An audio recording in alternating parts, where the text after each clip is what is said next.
Okay, let me tell you how I got this thing cut out of my back a couple of years ago. But before we can get to that point, buddy, shh, I'm recording. A few moments later. But before we can get to that point, I have to give you the backstory. So, sometime between 2017 or so, I began my transformative journey. I've always been healthy. I've always ate what I thought to be clean, but it was really when I started to explore the world of nutrition in my undergrad studies.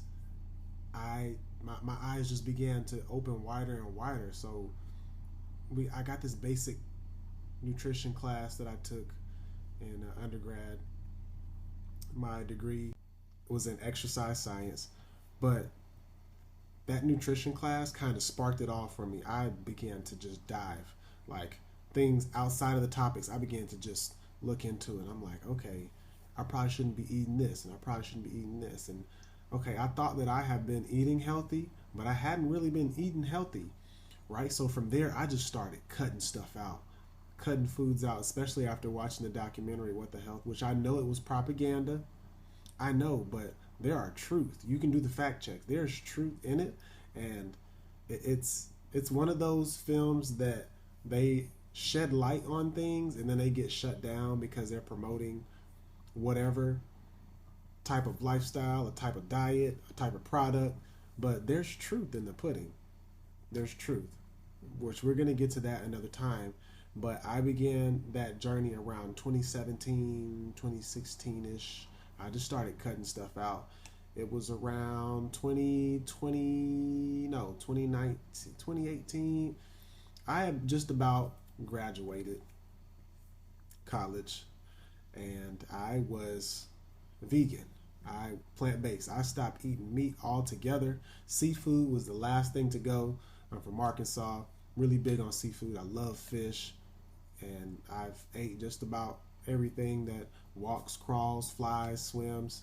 So I had just cold turkey quit all of that. Seafood was the last thing to go. I think I was having fish like sparingly every now and then just because I had bought like a big frozen pack and I would eat it and just not to be wasteful. But one day I was like, that's it. I'm throwing all this away. I cleaned out whole pantry. I'm like, get all this processed stuff out of here.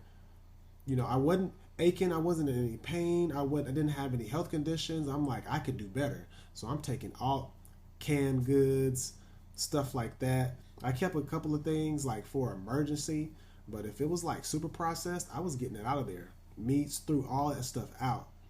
And the reason I did that is because I wanted to take control of my health 100%. So I started, and I'm not a fan of the diet type.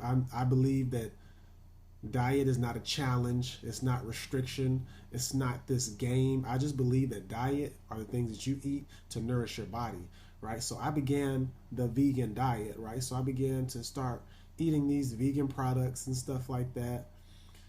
And I'm thinking, okay, this is healthy, but in actuality, those things weren't so healthy. So now we're gonna get to the good stuff, the thing that got cut out of me.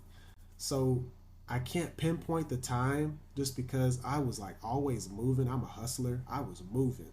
I can't pinpoint the exact time, but from 2020 to about 2022, I developed a lipoma on the left side of my neck, on the back, not too close to my spinal cord, um, just above the spinous process that sticks out when you put your head down. You can feel it to the left of it.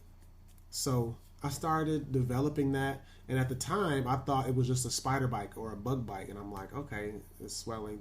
That's just normal. That's what happens, right? It followed me, and I noticed that it was still there, and so I really got to scratching my head. I'm like, what is this? I don't get sick. It followed me, and I really started to scratch my head because I'm like, what is this? I don't get sick. I don't. That's not me. I'm super super, super healthy. I was exercising, I still do exercising. I'm super healthy. I'm taking walks, super active, super with my sports and recreation. I eat a clean diet. I'm a vegan. How could this happen to me? And so I was in grad school, and of course, I'm getting more into my craft. And so in grad school, I studied health science and nutrition, and I was even more dead set. I'm like, okay, I'm eating what I believe to be healthy, and so I had to reduce it even more.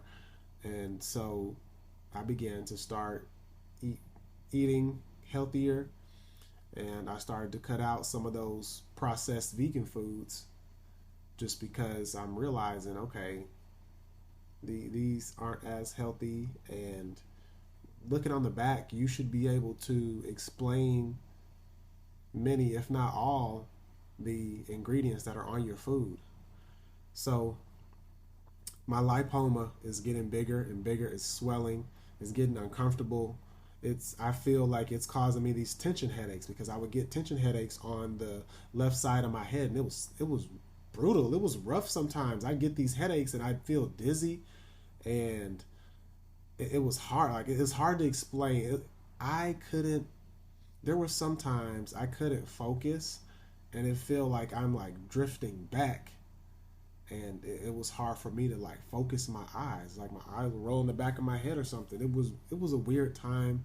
I would get these headaches.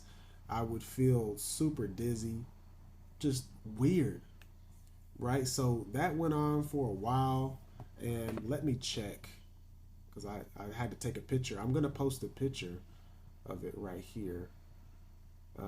I didn't really take I don't really take pictures of myself, but I do have a picture of the lipoma. So May the 11th, 2023, I got it cut out of me just because I'm like, I can't do this. And so rewind just a little bit. I skipped a little bit. I went to go see the dermatologist, and they couldn't help me. Of course, I was sad. They couldn't help me, and they recommended me to a surgeon, and he spoke to him, and he couldn't help me the way I wanted to be helped. I wanted to know, hey, how can I reverse this? Hey, is it something that I did? Is it something that I'm doing that got me to this point? And of course, we classified it. It was a lipoma. It's fatty. It's non-cancerous, and I wasn't able to get that answer. There was only one thing that he was able to tell me, and that it was heredity. Heredity could have possibly played a role in this, but being educated in that sector, I'm like, I can't run with that. I can't go with that because I know about epigenetics. Just because you have a certain genetic precursor does not mean that you will develop said condition, said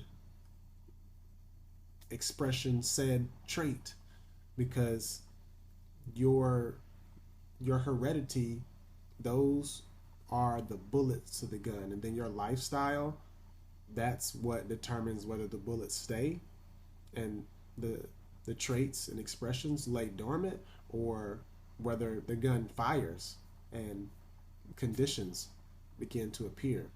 So I couldn't take that as an answer, and it took a little bit longer for me to just say, hey, we're gonna go ahead and get the surgery. But the one thing that was getting me is because I couldn't.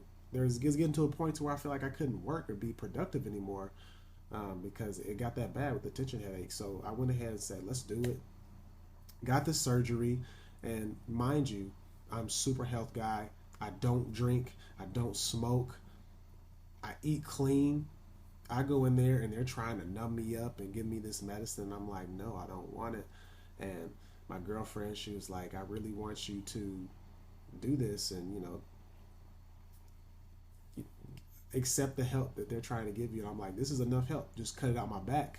And the nurse there is like, are you sure you don't want any? I'm like, no, I don't want any drugs. Okay, let's go. So we cleaned the area. I got in a little gown. I sat on the table, and I noticed that there was like a little music box, and I was like, "Hey, turn that music on. Let's get it." And so I lied down on a table, and I think there were a couple other people in there. I think someone was observing. I think a medical student was observing, and so I'm sure that was a sight for him to see. Um, but I was up the whole time. I'm hearing the the all the sound effects. There was a suture. He sutured. He cut my skin open, and then he basically cut the fat out, and then to stop the bleeding, to make sure there wasn't any bleeding, and then he sewed me back up, and I was out of there. So during that time, I'm listening to music, and it came on. I think it was like rock that came on first. I just told him to play some music. I didn't really care. I just wanted something in the background because it's silent and cold in the ER room, and it's just weird. And I'm like, okay, put on some jazz. And so we listened to that for a little bit, and then he requested change, and I think we ended up listening to pop. And I was like, that's fine by me. Just have some music going because I love music. I get it cut out of me, get it sewn up, and I heal great. I have these two little divots in my in the area where it was removed that stay, and they kind of get exacerbated by the heat and sunlight, which is sad. I've tried to get those to go away, but whatever. I guess I'm gonna live with those for the rest of my life.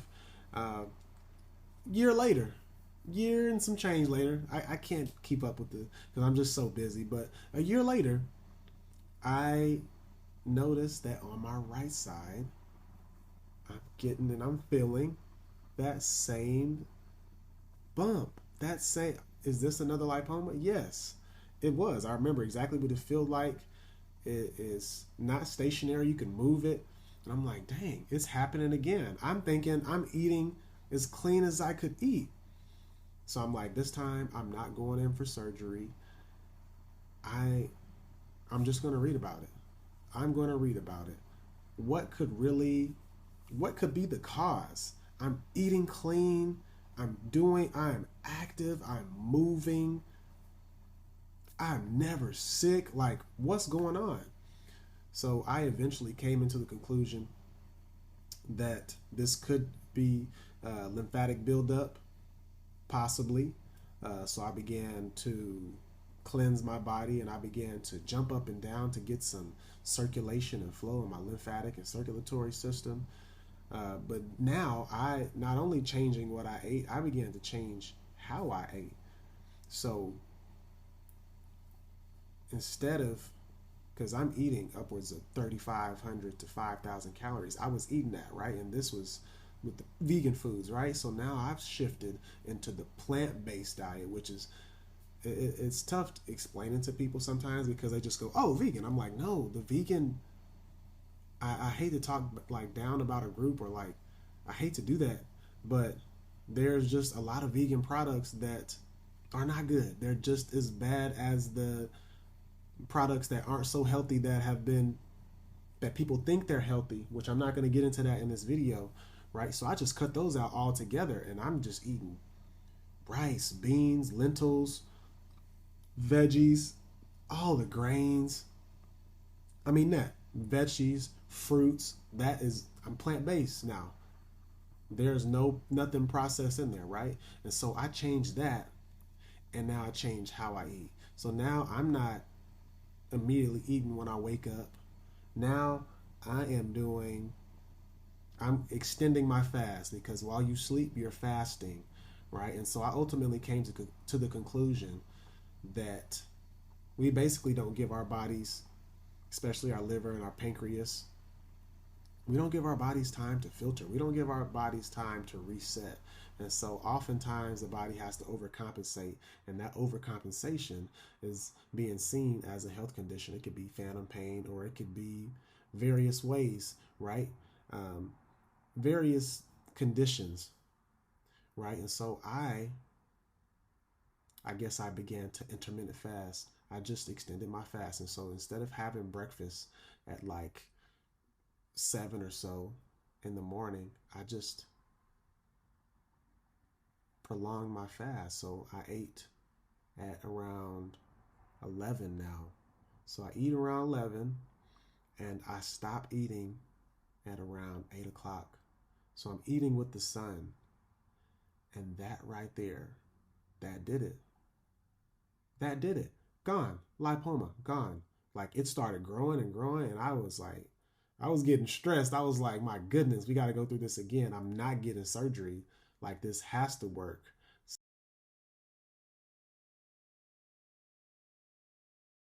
So I made sure to add in jumping and many types of rebounding, jumping on trampoline, jump rope.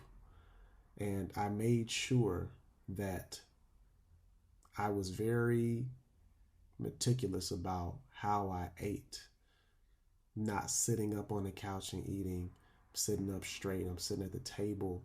I am eating at 11. I'm not eating the first thing when I wake up. I'm drinking water and I'm giving my body time to reset. I'm giving my body time to filter out all the toxins, drain out all that bad stuff. Truth be told, that was my cure. That was my alleviation. That helped my condition that doctors said you just have to live with it. It's not causing too many big problems. You just have to live with it. And sometimes surgery and medicine isn't always the answer. And don't get me wrong, I have friends, family, people that are near and dear to my heart that are doctors, but most doctors don't get the coursework in nutrition like nutritionists and food scientists. So yes, they offer their own set of solutions, but my solution compared to our solution, because there's a whole group of people, our solution compared to their solution is it helps. It helps. However you want to heal yourself, you should be able to heal yourself. If you don't want to take medicine, you're scared of that long symptom list. Like, granted, if you break your arm, you're going to need to go to the hospital. But if there's something, or if you have something terminal stage 4, it's in the last stages, yeah, you're going to want something to save your life. But the stuff that is curable, the stuff that is reversible, the things that can be alleviated quickly, you got yourself in this rut by your lifestyle and your diet. So why wouldn't your lifestyle and diet reverse it? I could go on and on about this. Something in my heart just told me that I need to talk about this. I need to talk about this. And I was so passionate about this. I created a whole website. I created groups. I started telling people. I started all this advocacy. Like, it's so easy. It's so easy. And it sounds crazy. It sounds super crazy. Super crazy. Because I feel like the normal person, if they get a cold or if they get a fever, they're immediately going to jump to the medicine. Which, again, I'm not. Like, that's how someone feeds their family. Making medicine, distributing medicine, prescribing medicine. I can't knock on it. That's them. But that shouldn't be the first option. Your lifestyle and diet should be the first option, in my opinion. Like, you should change these things first, and that should be like last resort, right? Because you notice once you change your diet, once you change your lifestyle, you change how you're doing things, you will, if not instantly, feel a difference. So I could keep going on and on, but I'm gonna end it right here. I end that video with food for thought. Is the things that you're putting into your mouth matter. You really are what you eat, and it keeps popping up, and there's all this argument over what's healthy, what's not, all these different diets. The thing is you should eat how you want to feel, and you need to know that things that are inflammatory towards your body, things that you eat and you possess this guilt when you eat them, they can't be good for you. So make that better choice. Make that better choice for your family. Make that better choice for your children. Make that better choice for your significant other. Because this one body is the only one that you have. So you have to treat it with the best things. You have to treat yourself endlessly. And that doesn't mean splurging, pigging out, and having all these unhealthy foods like this is your last day on earth. That means taking the time to eat these healthy things. That means taking the time to chew your food. It's a whole slew of things in that health box that you can do to safeguard your health and to improve your quality of life. And you should do it. You should do it. Save the medicine for the people that really, really need it. Okay? And you need to know that your body is the most efficient healing machine. But you have to put it in an environment so it can do that. Thank you so much for listening. I'm going to start putting out even more content. I've just got around to telling my story and to saying my piece. If it was helpful to you in any kind of way, please hit that like button. Please hit that subscribe/follow button. I'm here to help. That's my greatest, sweetest joy, is to help someone live better, live longer, live a more plentiful quality life. That's my sweetest joy. So I would love to have you around, and I would love to talk to you and make content just for you. So if you found it helpful, hit that like button, hit that subscribe button, follow button, share this with somebody that you know that's going through something. I am here to help. We have to continually help each other. Thank you for watching. I'll see you all next time.